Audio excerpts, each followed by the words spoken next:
In 1971, a man jumped out of a moving plane with $200,000 strapped to his body. He was never seen again. No body, no parachute, no trace. And to this day, the FBI still doesn't know who he was. Let's rewind and understand exactly who Cooper was, or at least, who he appeared to be. Witnesses described him as calm, polite, mid-40s, around 5'10", with a plain business suit and neat combed-back hair. He didn't look like a criminal. He looked like someone's accountant. Shortly after takeoff, he passed a note to flight attendant Florence Schaffner. At first, she assumed it was a phone number, the kind of thing businessmen slipped to flight attendants back then. She slid it into her pocket without reading it. Cooper leaned in and said quietly, "Miss, you'd better look at that note. I have a bomb." She opened it. The note demanded $200,000 in cash, 4 parachutes, and a fuel truck ready on the ground in Seattle. When she asked to see the bomb, Cooper opened his briefcase just enough to show her a tangle of wires and red cylindrical sticks. That was enough. The pilot alerted the ground. The FBI was notified mid-flight. And Northwest Orient's president personally approved the payout. The airline would pay, no negotiation.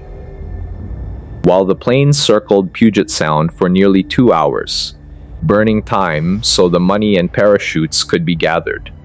While everyone else on board quietly feared what might happen next, Cooper ordered another drink. He paid for it, then calmly lit a cigarette, even offered to request meals for the crew.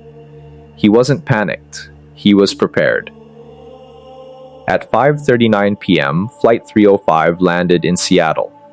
The exchange happened exactly as demanded, $200,000 in unmarked $20 bills, over 10,000 individual notes, and 4 parachutes were delivered onto the plane. Cooper released all 36 passengers and 2 flight attendants. He kept the pilot, co-pilot, flight engineer, and 1 attendant on board. Then he gave new instructions. Fly to Mexico City. Altitude below 10,000 feet, flaps at 15 degrees, landing gear down. Slow and low, like he'd done this before, or studied it obsessively. Somewhere over the dark, freezing wilderness of southwest Washington, near the Oregon border, Cooper did something no one expected. He lowered the rear staircase of the Boeing 727, a feature unique to that aircraft.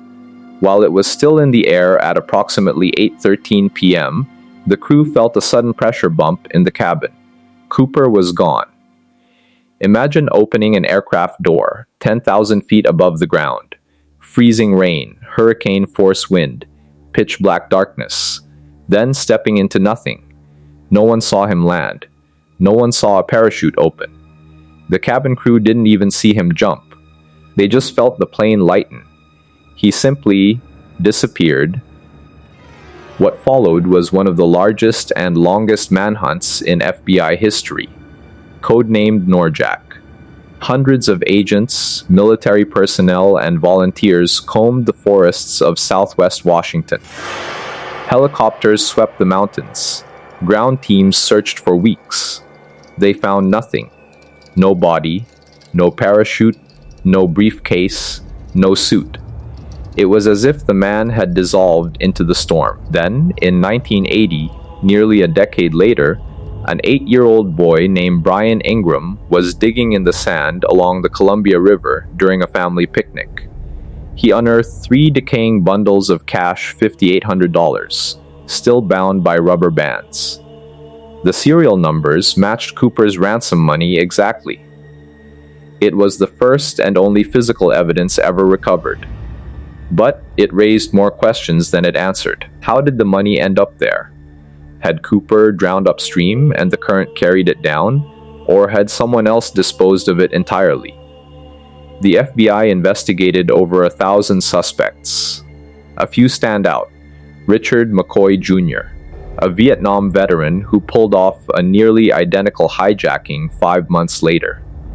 physically similar to Cooper. But he was in Utah, allegedly with an alibi, the night of the Cooper hijacking. Kenneth Christensen, a former Northwest Orient employee and paratrooper. Family members later claimed he confessed hints on his deathbed. Robert Rackstraw, a former Army pilot with a criminal record and demolitions training, pushed heavily by independent investigators, though the FBI never charged him. None were ever confirmed. Every lead dead ended. In 2016, after 45 years, the FBI officially suspended active investigation into the case. Their working theory: Cooper likely didn't survive the jump. Untrained parachutist jumping into a storm, into freezing mountain terrain, at night, in a business suit, the odds were near impossible. But here's the problem. There was no body, no gear, no confirmation. And that absence of evidence is exactly what keeps this case alive.